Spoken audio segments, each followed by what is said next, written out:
Hello dear students, मु वर्तमान तुम स्क्रीन ऑडियो नंबर 2 आरंभ करुच्ची एनिमल टिश्यू चैप्टर आम पूर्व स्क्रीन ऑडियो रे टिश्यूर इंट्रोडक्शन आउ एपिथेलियल टिश्यूर इंट्रोडक्शन सारी ए स्क्रीन ऑडियो रे आम पढ़ा types of epithelium.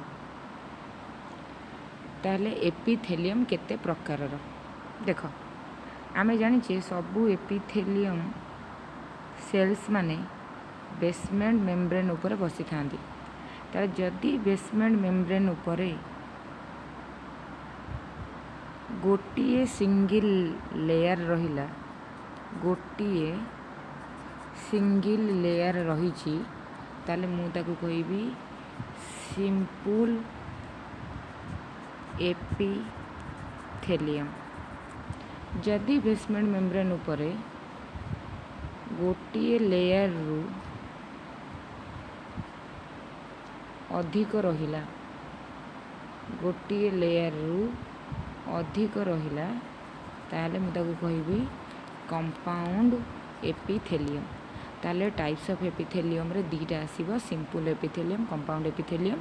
Simple epithelium माने बेसमेंट मेम्ब्रेन ऊपर जदि गोटिए लेयर रहिला ताले सेटा सिंपल एपिथेलियम। आ बेसमेंट मेम्ब्रेन ऊपर जदि गोटिए लेयर रु अधिक रहिला माने मोर देन वन लेयर रहिला ताले सेटा कंपाउंड एपिथेलियम। ताले एटा तो लेयर अनुसार एपिथेलियम दी प्रकार हो गला। तापर पॉइंट रे आसीबो जे मने कर लेक्टिड ये गोटे बेसमेंट मेम्ब्रेन अछि, या ऊपर किछि फ्लैट रो सेल रहिला ताले ये कौन हम सिंपल गोटे लेयर अच्छे मैंने सिंपल। ताले जदि फ्लैट टाइप रो सेल रहिला, ओसारिया सेल रहिला ताले सेटा हबो स्क्वामस एपिथेलियम। तामाने आमे तो कहि परिबा सिंपल स्क्वामस एपिथेलियम। तामाने बेसमेंट मेम्ब्रेन ऊपर गोटे लेयर रहिला आ सेल रो शेप होउची फ्लैट, ताले आमे कहि परिबा सेही प्रकार रो सिंपल एपिथेलियम को सिंपल स्क्वामस एपिथेलियम। सेमिति जदि बेसमेंट मेम्ब्रेन ऊपर क्यूब परिका सेल रहिला ताले क्यूबोडियल। जदि टॉल सेल रहिला ताहले सिंपल कॉलमनार। जदि क्यूब हो कि कॉलमनार हो सेमानक ऊपर सिलिया रहिला, सिलिया माने हेयर लाइक रो स्ट्रक्चर। तामाने जदि फ्लैट हैला आमे कहि परिबा गोटे लेयर फ्लैट सेल जदि रहिबे तामे कहि परिबा सिंपल स्क्वामस एपिथेलियम। जदि क्यूब रहिला कहि परिबा सिंपल क्यूबोइडल एपिथेलियम। जदि सेल आकार टॉल बा पिलर खुंट परिका रहिला ताले आमे तो कहि परिबा सिंपल कॉलमनार एपिथेलियम। जदि क्यूबोइडल हो कि कॉलमनार हो, जदि सेमानकर अपर सरफेस रे सिलिया रहिला ताले आमे कहि परिबी सिलिएटेड क्यूबोइडल एपिथेलियम आउ कहि परिबी सिलिएटेड कॉलमनार एपिथेलियम। तापर आसीबो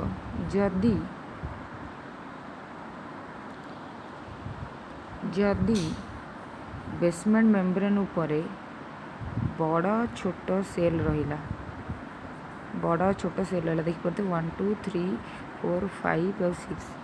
जदि लॉन्ग आउ शॉर्ट सेल गोटे धाड़ी रे रहिला ताले आमे ताको कहबा स्यूडो स्ट्रैटिफाइड। ता माने फ्लैट सेल थिले माने मोडी सिंपल कथा कहूची बेसमेंट मेम्ब्रेन ऊपर गोटे लेयर रहिबो। जदि सेल आकार फ्लैट रहिला सिंपल स्क्वामस, जदि सेल आकार क्यूब रहिला सिंपल क्यूबोइडल, सेल आकार जदि टॉल रहिला ताले सिंपल कॉलमनार। जदि सेल रो अपर सरफेस रे सिलिया रहिला, जदि क्यूब ऊपर सिलिया रहिला सिलिएटेड क्यूबोइडल, जदि कॉलमनार पर सिलिया रहिला ताले सिलिएटेड कॉलमनार। आ जदि लंबा और छोट सेल गोटे धाड़ी रे सजाड़ी होक रहिला ताकू स्यूडो स्ट्रैटिफाइड कहिबा। आउ गोटे पॉइंट हैला जदि कोनोसी ग्लैंड रे रहिला, ग्लैंड माने कोनोसी ग्रंथि, जदि कोनोसी गोटे ग्रंथि रे रहिला ताले आमे ताकू कहि परिबा ग्लैंडुलर एपिथेलियम, ग्लैंडुलर एपिथेलियम। ताले एडी मु कहि परिबी जे एपिथेलियल टिश्यू जदि आमे लेयर आकार रे कहिबा ताले दी प्रकार रो जदि बेसमेंट मेम्ब्रेन ऊपर गोटे लेयर अच्छी ताले सेटा हम सिंपल एपिथेलियम। जदि बेसमेंट मेम्ब्रेन गोटे रु अधिक लेयर अच्छी ताले सेटा हम कंपाउंड एपिथेलियम। सिंपल एपिथेलियम पुणी ताको अनेक भाग विभक्त कराई कहीं गोटे लेयर जो सेल माने थांती से आकार एका न थाए। ताले जदि फ्लैट सेल अच्छी ताले सिंपल स्क्वामस। जदि क्यूब सेल अच्छी सिंपल क्यूबोडल। जदि टॉल बा पिलर सेल अच्छी ताले सिंपल कॉलमनार। जदि क्यूबोडल हो कि सिलिया हो जदि ऊपर सरफेस रे हेयर लाइक सिलिया अच्छी ताले आम कही सिंपल सिलिएटेड। आ जदि लॉन्ग शॉर्ट सेल सजड़ी कि गोटे लेयर अच्छी ताले सीडो स्ट्राटिफाइड एपिथेलियम। जदि ग्लैंड रहिला ग्लैंडुलर एपिथेलियम। ताले प्रथम आम सिंपलटा पढ़ा तापर कंपाउंड पढ़ा। ताले ये देखनी पॉइंट लिखाई on the basis of number of cells layer. ताले सेल रो लेयर अनुसार and shape of individual cell प्रत्येक सेल आकार अनुसार एपिथेलियल को ओवरऑली दुईटा हरित कराई simple epithelium and compound epithelium. ताले ये तले लिखाई सिंपल एपिथेलियम। तले लिखाई सिंपल एपिथेलियम को पुणी थर विभक्त कराई। प्रथम है सिंपल स्क्वामस, द्वितीय है सिंपल क्यूबोडल, तृतीय है सिंपल कॉलमनार, चतुर्थ है सिंपल सिलिएटेड, पंचम है सिंपल सीडोस्ट्राटिफाइड आ षष्ठ है ग्लैंडुलर एपिथेलियम। तुमको कही सिलिएटेड जदि कॉलमनार ऊपर थी सिलिएटेड कॉलमनार, जदि क्यूब ऊपर थी सिलिया ताले सिलिएटेड क्यूबोडल। सेमती सीडोस्ट्राटिफाइड किछि सीडोस्ट्राटिफाइड कॉलमनार थांती आ किछि सीडोस्ट्राटिफाइड अपर सरफेस रे सिलिया थांती। कंपाउंड एपिथेलियम टा हम टिके पर पढ़िबा। तापरे आम ये सिंपल एपिथेलियम रा प्रत्येक टाइप्स विषय रे डिटेल्स रे पढ़िबा। ताले प्रथम पॉइंट रे लिखाई जे सिंपल स्क्वामस एपिथेलियम। ताले तुम देखि पारुथिबो एमिति किछि सेल अच्छी जो माने परस्पर सहित बांधी होगी अच्छा। ताले तुम जानी पारुथिबो ये गोटे गोटे सेल रो बहुत सारा बाहु देख 1 2 3 4 5 6 ताले 6 बाहु विशिष्ट। ता माने सिंपल स्क्वामस एपिथेलियम माने जो सेल से माने देखा ओसारिया ओसारिया आउ सेमानकर बहुत सारा बाहु थाए जो कहला पॉलीगोनल फ्लैटेंड सेल्स। ताले सिंपल स्क्वामस एपिथेलियम कहले बहु बाहु विशिष्ट ओसारिया सेल को बुझेइबो। आउ सिंपल स्क्वामस एपिथेलियम बा ओसारिया फ्लैट सेल गुड़ाक एमिति सजाड़ी होगी थांती सते जेमिति चट्टाण रे टाइल सजाड़िला है परिका। जेहेतु सिंपल स्क्वामस एपिथेलियम रा अरेंजमेंटा देखा जाए टाइल्स ऑफ फ्लोर परिका सेथिपाई ताकू पॉपुलरली पावमेंट एपिथेलियम कुहा जाए। तामाने सिंपल स्क्वामस एपिथेलियम रा सेल्स माने एमिति परस्पर सहित खंजी होगी सजड़ा होइछंदी जेमिति चट्टाण रे टाइल सजड़िला परिका देखा जाती सेथिपाई याकू पावमेंट एपिथेलियम कुहा जाए। सेथिपाई एठी गोटे पॉइंट लिखाई जे simple squamous epithelium also called pavement epithelium as looks like tiles of floor. चट्टाण रे जेमती टाइल पड़े सेमितिका सजाड़ा भाया सिंपल स्क्वामस एपिथेलियम देखा जाउथिबारु आमे कहूजे ताकू पावमेंट एपिथेलियम। सेमिति किछि किछि जगह रे सिंपल स्क्वामस एपिथेलियम गुड़ाक जेतले सजाड़ी होंदी सेल गुड़ाक से टाइट हो जाती जहाँ फल से बाउंड्री गुड़ाक वेवी हो जाए टी बंका हो जाए देखी पार्थुबो। तामाने किछि जगह रे सिंपल स्क्वामस एपिथेलियम रो सेल्स गुड़ाक एमिति सजाड़ी होता जमी बाउंड्री गुड़ाक वेवी वेवी माने तरंग परिका टी बंका डंगा हो जाए। तार जदि कौन सिंपल स्क्वामस एपिथेलियम सेल माने सजाड़ी है समय से बाउंड्री गुड़ाक वेवी हो जाए ताले सही प्रकार अरेंजमेंट को कहुए टेस्लेटेड। तमें जदि वेवी बाउंड्री हो तुम सिंपल स्क्वामस को टेस्लेटेड कहीपर। जदि टाइल परिका अरेंजमेंट होता ताले तुम ताकू सिंपल स्क्वामस टाक तुम कहीपर पावमेंट एपिथेलियम। ताले मन रखिबो जदि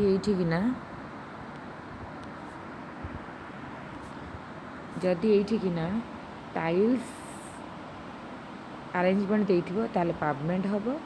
जदि बाउंड्री वेवी बाउंड्री देइथिबो ताले टेस्लेटेड हबो। ताले कोठी देखा जाए ना लंग्स रे अल्वियोरी रे कोटोरिका बाउमैन्स कैप्सूल जोड़ी किडनी रे थाए जोड़ी ब्लड फिल्टरेशन हुए आउ ब्लड भेसेल वाल रे लोकेशनटा मन रखिबो। ताले लंग्स रे अल्वियोली रे बाउमैन कैप्सूल रे आ ब्लड भेसेल रो वाल रे देखा जाए। काम कौन ना फिल्ट्रेशन कर साहाय्य करे, गैस एक्सचेंज कर साहाय्य करे, आ प्रोटेक्शन करे। ताले मन रखिबा सिंपल स्क्वामस एपिथेलियम है ओसारिया बहुबाहु विशिष्ट सेल। ये सेल माने एमती आरेंजमेंट होती सते जमी चट्टान टाइल सजाड़ा परिका देखा जाए से पावमेंट एपिथेलियम कहुए। आउ कि जगह सिंपल स्क्वामस एपिथेलियम सेल गुड़ाक बाउंड्री गुड़ाक ओइभी थी जो टेस्लेटेड एपिथेलियम कहुए। ये देखा जाए alveoli of lungs, Bowman capsule, आउ गोटे हूँ आमर ब्लड वेसल वाल काम भाव फिल्टरेशन, गैस एक्सचेंज और प्रोटेक्शन। तापर टेबुल आसूची सिंपल क्यूबोइडल एपिथेलियम। ताले सिंपल क्यूबोइडल एपिथेलियम कहूँ जे एमानक सेल सेप क्यूब परिका होता लिखाई क्यूब लाइक सेल्स कौटी देखा जाए किडनी ट्यूबुल रे। जदि तुम्हें दशम श्रेणी में पढ़ी मनकर भाव एटा है बाउमान्स कैप्सूल। ओके एटा हूँ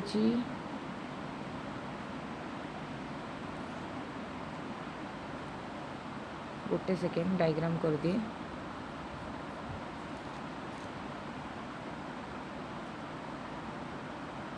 ताहले गोटे सेकेंड पिला मैंने रुह तार किडनी रे एटा नेफ्रॉन स्ट्रक्चर।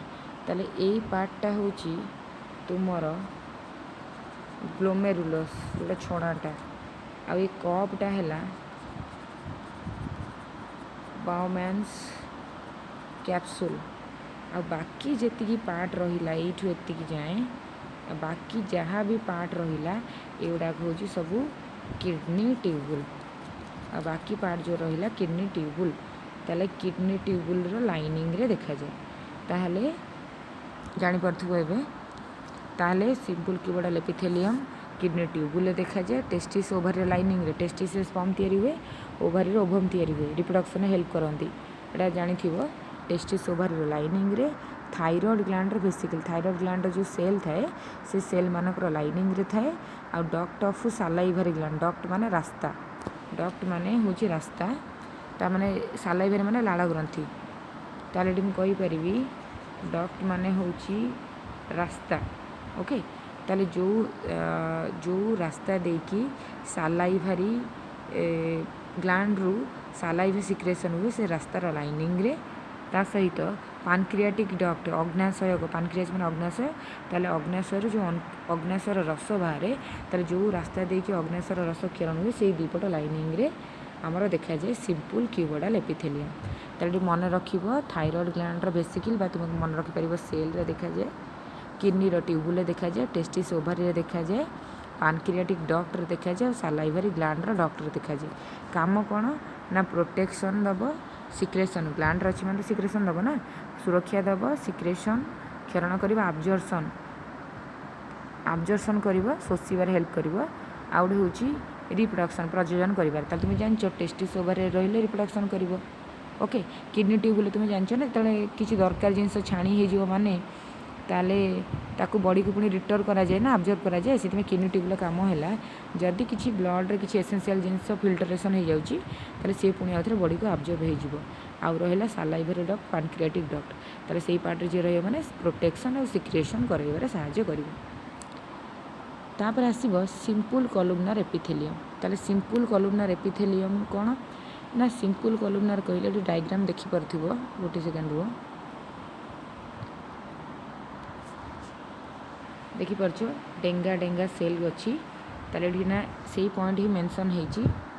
यदि से पॉइंट ही मेंशन होती जे सिंपल कॉलमनार माने टॉल डेंगा पिला माने खुंट परिका सेल थी आ बासाल न्यूक्लियस थी। बासाल माने मन कर बेसमेंट मेम्ब्रेन, यहाँ है टॉल सेल गुड़ाक ताले एटा जदि बेसमेंट मेम्ब्रेन है ताले बेसमेंट मेम्ब्रेन को लागिकी न्यूक्लियसटा थाए से पाखापाखि थाए बोली से न्यूक्लियस को बासाल न्यूक्लियस कहुए कहीं बेसमेंट मेम्ब्रेन पाखरे देखा जाए ना से कहुए बासाल न्यूक्लियस।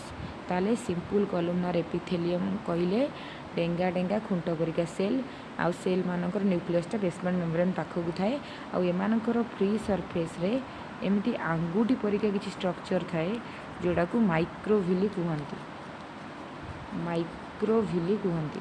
ताले माइक्रोविली कहले फिंगर लाइक स्ट्रक्चर को बुझेब माइक्रोविली कहले फिंगर लाइक स्ट्रक्चर को बुझेब ताले सिंपल कॉलमनार एपिथेलियम ऊपर सरफेस रे जो फ्री सरफेस माने ऊपर सरफेस रे किछि फिंगर लाइक प्रोजेक्शन थाए जोड़ा को आम कहू माइक्रोविली फिंगर लाइक स्ट्रक्चर कहीपर फिंगर लाइक प्रोजेक्शन कहले भी चलो किसी भूल हेनी फिंगर लाइक स्ट्रक्चर बदल में प्रोजेक्शन लिखले भी किसी भूल हेनी ओके ताले ये आम यह बुझिले जे सिंपल कॉलमनार एपिथेलियम माने डेंगा खुंटा परिका सेल थी जार न्यूक्लियस बेसमेंट मेम्ब्रेन पाखापाखि थी एम फ्री सरफेस रे माइक्रोविली देखा जाए एम कौट देखा जाती ना पाकस्थली लाइनिंग रे माने स्टोमाक लाइनिंग रे आउ इंटेस्टाइन लाइनिंग रे क्षुद्रतंत्र बृहतंत्र लाइनिंग रे गल ब्लाडर पित्तकोशर लाइनिंग रे आउ बाइल डक्ट माने जो रास्ता देखिए पित्तरस क्षरण हुए से रास्तार लाइनिंग रे ताले simple columnar epithelium stomach lining रे इंटेस्टाइन लाइनिंग रे गल ब्लाडर आउ बाइल डक्ट लाइनिंग रे देखा जाए ताले जेहेतु ये कौन अच्छी कौन सी लाइनिंग रे रोची ताने सिक्रेशन करिवो आ स्टोमाक इंटेस्टाइन रोची माने अब्जॉर्प्शन करिवो तुमे जानिछ ना माइक्रोविली रहिथिवो से सरफेस रे ऑलरेडी मेंशन करिछि ताने सी food absorption digestible food material को अब्जॉर्प्शन करे सहाय्य करिवो आ गाल ब्लैडर बाइल डक्टर जे रहिला से सिक्रेशन में सहाय्य करिवो तापर पॉइंट आसीबो सिंपल सिलिएटेड एपिथेलियम देखो सिंपल सिलिएटेड एपिथेलियम कहले जहार टिके ये आनी दूची हाँ सिंपल सिलिएटेड एपिथेलियम कहले जहार सेल रो शेप क्यूबोइडल हो पारे ना कॉलमनार हो पारे ता माने से क्यूब परिका सेल रो ऊपर किना सिलिया थाउ देखि पारथिबो नहने कॉलमनार सेल्स रो ऊपर किना सिलिया थाउ ताले सिंपल सिलिएटेड एपिथेलियम माने से मानक सेल रो शेप आइदर क्यूबोइडल होइथिबो ना कॉलमनार होइथिबो on whose surface fine hair like protoplasm माने लिविंग प्रोटोप्लाज्म माने लिविंग किछि लिविंग हेयर लाइक रो स्ट्रक्चर बाहर आड़ को आउट ग्रोथ होइथिबे जहाकू सिलिया कहा जाए ना मन रखिबो ता माने सिलिएटेड एपिथेलियम कहले एमाने क्यूबोइडल हो पारती ना कॉलमनार आकार हो पारती एमान फ्री सरफेस रे हेयर लाइक रो प्रोटोप्लाज्म रे लिविंग स्ट्रक्चर किछि थाए बाहर आड़ को ग्रो होता है ताकू ही सिलिया कहा जाए एमान फ्री सरफेस रे सिलिया ही देखा जाए ताले जो सिलिएटेड कॉलमनार एपिथेलियम कोड देखा जाए ना ट्राकियर लाइनिंग रे माने श्वासनली लाइनिंग रे फालोपियन ट्यूब एटा फीमेल पाखरे थाए डिंबवाही नली जहाँ को कहती फालोपियन ट्यूब रो लाइनिंग रे देखा जाए फालोपियन ट्यूब केवल फीमेल ही देखा जाए ओके ता सहित ब्रेन रो भेंट्रिकल माने क्या आम कही पार कैविटी ताले ब्रेन भितर जो सेरेब्रस स्पाइनल फ्लूइड अच्छी ताले से कैविटी रो लाइनिंग रे थाए आउ central canal of spinal cord तुम जो सुषुम्ना कांड जो केनाल देकी जाइए से केनाल दीपट लाइनिंग रे थाए ताले सिलिएटेड कॉलमनार तामाने सिलिया थिबो किंतु सेल आकार कॉलमनार हेइथिबो ताले हम ताको कहि परिबा सिलिएटेड कॉलमनार एपिथेलियम ताले सिलिएटेड कॉलमनार एपिथेलियम ट्राकियर लाइनिंग रे फीमेल मानकर फालोपियन ट्यूब रे ब्रेन रो भेंट्रिकल माने कैविटी रे आउ स्पाइनल कॉर्ड जो सेंट्रल केनाल देकी जाइए से केनाल लाइनिंग रे देखा जाए ताले ट्राकियर जे रहिबो से म्यूकस मूवमेंट करिवे सहाय्य करिवो फालोपियन ट्यूब रे जे रहिबो से गैमेट मूवमेंट करिवे सहाय्य करिवो गैमेट माने एठी ओवम को बुझौछि आउ जो माने ब्रेन आउ सेरेब्रो स्पाइनल फ्लूइड रो लाइनिंग रो रहिबे तांकर काम हैला से सेरेब्रो स्पाइनल फ्लूइड को मूवमेंट करेइबे तो एटा मन रखिबो सिलिएटेड कॉलमनार एपिथेलियम कोठी देखा जाए तापर आसीबो सिलिएटेड क्यूबोइडल एपिथेलियम ताले सिलिएटेड क्यूबोइडल एपिथेलियम रो लोकेशन हैला ये किडनी रो नेफ्रॉन ने देखा जाए नेफ्रॉन माने किडनी रे थाए आर फंक्शन एक्जाक्टली जाना नहीं खाली मन रखियो मूवमेंट करे सिलिया तो कौन से गोटे पार्टिकल बा सब्सटेंस को मूवमेंट करेइबो ताले सिलिएटेड क्यूबोइडल एपिथेलियम किडनी रो जो नेफ्रॉन तार लाइनिंग रे देखा जाए किंतु सिलिएटेड कॉलमनार तुमर ब्रेन रो भेंट्रिकल स्पाइनल कॉर्ड रो सेंट्रल केनाल ता सहित तुमर कहि परिबो फालोपियन ट्यूब और ट्राकियर लाइनिंग रे देखा जाए तापर आसीबो स्यूडो स्ट्राटिफाइड एपिथेलियम रे जदि डायग्राम भलो से देखि पारुथिबो ताले देखो ये कि ना इनती बड़ सान सेल अच्छी देखिपे लिखिद 1 2 3 4 यहाँ है लॉन्ग सेल। एवं मु कहि 5 और 6 एमाने हेले शॉर्ट सेल। तामाने गोटे लाइनिंग रे जदि गोटे लेयर रे जदि बड़ सान सेल रहीगले जो मैंने गोटे लेयर रे ही रही बड़ सान ताले आम कहीपर स्यूडो स्ट्राटिफाइड। आउ स्यूडो स्ट्राटिफाइड जो मैंने डेंगा सेल ओके जो मैंने डेंगा सेल से न्यूक्लियस है ओभाल अंडाकृति। आउ जो मैंने रहिले छोट सेल से न्यूक्लियस है राउंडेड मन रखिए। लॉन्ग सेल रो न्यूक्लियस ओभाल आ शॉर्ट सेल न्यूक्लियस होची राउंड। ओके अच्छा किछि स्यूडो स्ट्राटिफाइड मानकर ऊपर सिलिया देखा जाए। ये डायग्राम कर दोची देखिनियो। किछि स्यूडो स्ट्राटिफाइड मानकर ऊपर सिलिया देखा जाए आ किछि स्यूडो स्ट्राटिफाइड मानकर ऊपर सिलिया देखा जाएनी। ताले जहार सिलिया देखागला ताले मैं ताको कहि परिबी pseudostratified columnar ciliated epithelium.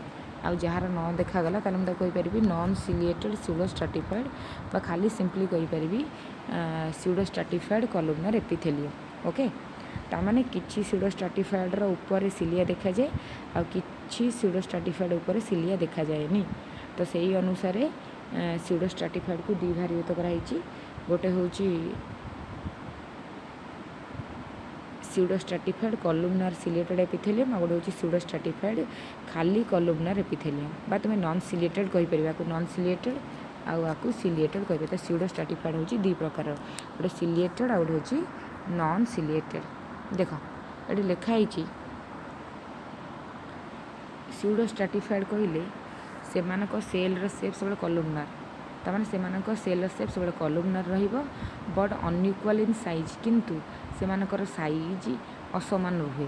Okay pseudo stratified epithelium दी प्रकार गोटे स्यूडो स्ट्राटिफाइड कॉलुमनार जोड़ा को तुम्हें नॉन सिलिएटेड कहि परिबो आ pseudostratified columnar ciliated epithelium जहाँ को सिलिएटेड कहि परिबो। ओके ताले जो स्यूडो स्ट्राटिफाइड रहिला ताले सेमानकर long cell extend up to free surface. ताले जोड़ा डेंगा सेल गुड़ा से ऊपर को टच कर फ्री सरफेस मैंने ऊपर भाग आ जोड़ा शॉर्ट सेल से ऊपर को टच कर पारनी। आ जोटा लंबा सेल से न्यूक्लियस अंडाकृति ओभाल आ जोटा शॉर्ट सेल से न्यूक्लियस होची राउंड गोलाकृति। ओके किछि स्यूडो स्ट्राटिफाइड मानकर फ्री सरफेस रे sometimes free end of long cell किछि लंबा लंबा जो स्यूडो स्ट्राटिफाइड रे अच्छी किछि लंबा लंबा सेल से माने किछि सिलिया पजेस करथां। सबू डेंगा सेल सिलिया नहीं किंतु किछि जगह रे स्यूडो स्ट्राटिफाइड रो लंबा सेल गुड़ाक सिलिया पजेस करथां। ओके ताले जो माने नॉन सिलिएटेड माने स्यूडो स्ट्राटिफाइड आम कहि परिबा जो माने नॉन सिलिएटेड ताले आम कहि परिबा ना जे स्यूडो स्ट्राटिफाइड कॉलुमनार एपिथेलियम ताले से माने मेल रो यूरेथ्रा माने जो रास्ता देखि यूरिन एलुजे मेल रो यूरेथ्रा लाइनिंग रे देखा जाए। आ जो माने सिलिएटेड से माने देखा जाते ट्राकिया श्वासनली ब्रोंकी ट्राकियाटा भांगिकी मनकर भाव यहाँ ट्राकिया ये कोई भांगी ये है ब्रोंकी ये पार्टा है जापरथ लंग्स ताने ये ट्राकिया ये आगू जाकि आहरी ब्रांच होती ब्रांचेस गुड़ा को ही कौन कहुए ब्रोंकी कहुए। ओके ताले ट्राकियार लाइनिंग रे आ ब्रोंकीर लाइनिंग रे देखा जाए। ताले गोटे भूल अच्छी एटा करेक्शन करनब। ताले नॉन सिलिएटेड स्यूडो स्ट्राटिफाइड रो काम है जेहेतु मेल यूरेथ्रा देखा जाए ताले म्यूकस सिक्रेशन रे हेल्प करे ता सहित सीमेन आ यूरिन को मूवमेंट करिबार सहायता करे। आ सिलिएटेड स्यूडो स्ट्राटिफाइड रो काम है कौन सी फॉरेन पार्टिकल हो कि म्यूकस को आउटवर्ड मूवमेंट करिवो कारण जदि श्वासनली भितर किसी धूली कि माइक्रोब्स गला ताले बॉडी ताकू सिलिया द्वारा बाहर को ठेलिया पई चेष्टा करिवो। ता माने नॉन सिलिएटेड रो फंक्शन है सीमेन यूरिन आ म्यूकस को मूवमेंट करेबो। सिलिएटेड स्यूडो स्ट्राटिफाइड रो फंक्शन है जे म्यूकस को आ फॉरेन पार्टिकल बाहर जो सब्सटेंस अच्छी ताकू बॉडी रू बाहर करिया पई मूवमेंट करिबारे सहायता करिवो। ताले आमे एठी जानिले जे जो सिंपल एपिथेलियम तार 5टा टाइप पढ़िले स्क्वामस कौन क्यूबोइडल कौन कॉलुमनार कौन सिलिएटेड कौन ଆଉ ସିଡୋ ଷ୍ଟ୍ରାଟିଫାଏଡ୍ କ'ଣ। ନେକ୍ସଟ ସ୍କ୍ରିନ୍ ଅଡ଼ିଓରେ ଆମେ ଗ୍ଲାଣ୍ଡୁଲାର ଏପିଥେଲିୟମ୍ ପଢ଼ିବା। Thank you.